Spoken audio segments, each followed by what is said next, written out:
안녕하십니까. 생애빛 5분 산책에 오신 여러분들을 환영합니다. 예수님께서 말씀하신 비유들 가운데서 우리들에게 가장 감동을 주는 비유가 바로 탕자의 비유일 것입니다.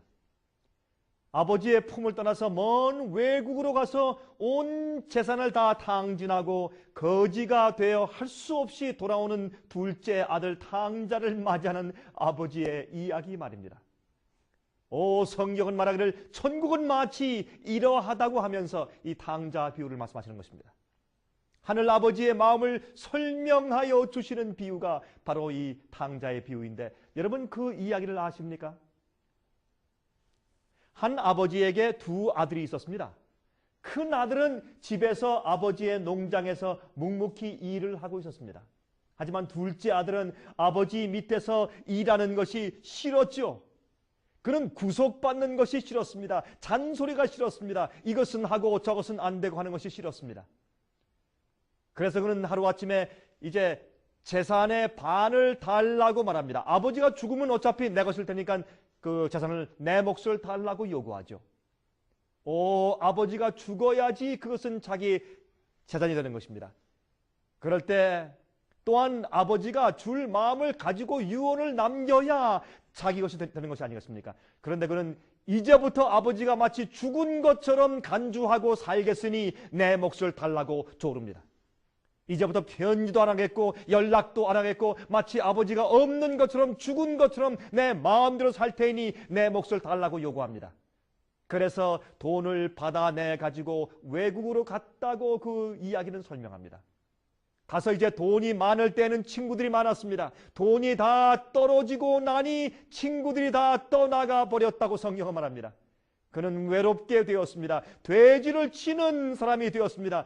유대인들의 입장에서 돼지를 치는 것은 가장 천한 직업이었습니다. 이때에 아버지는 그동안 이 아들이 돌아와야 할 것을 기대하면서 계속 밤에 불을 켜놓고 기다리고 있는 것을 우리가 알게 됩니다.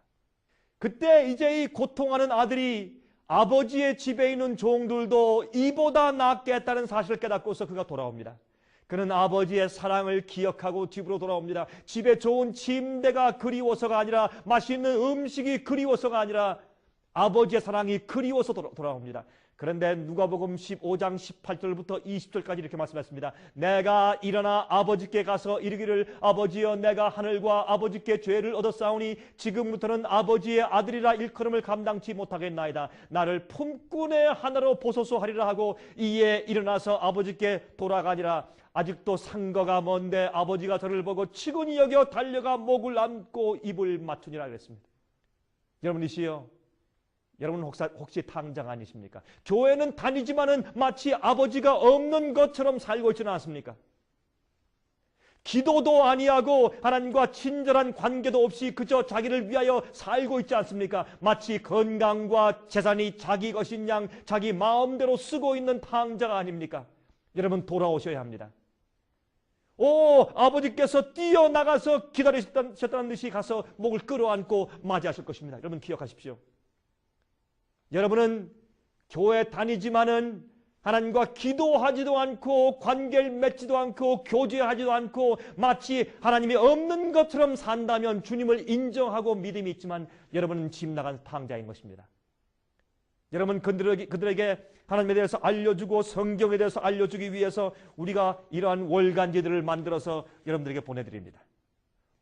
또 성경 공부 과목들을 만들어서 여러분들이 하나님에 대해서 알고 성경에 대해서 잘 알게 하기 위해서 이런 것들을 여러분에게 보내드립니다. 여러분 저에게 전화하시고 신청하십시오. 여러분의 것이 되게 하십시오. 여러분이시여, 우리가 하나님을 알면서도 탕자처럼 있을 수가 있습니다. 우린 주 앞에 돌아오셔야 합니다. 불을 켜놓고 기다리시는 아버지 같은 하나님께 돌아오셔야 합니다. 제가 다음 시간 다시 뵙겠습니다. 안녕히 계십시오.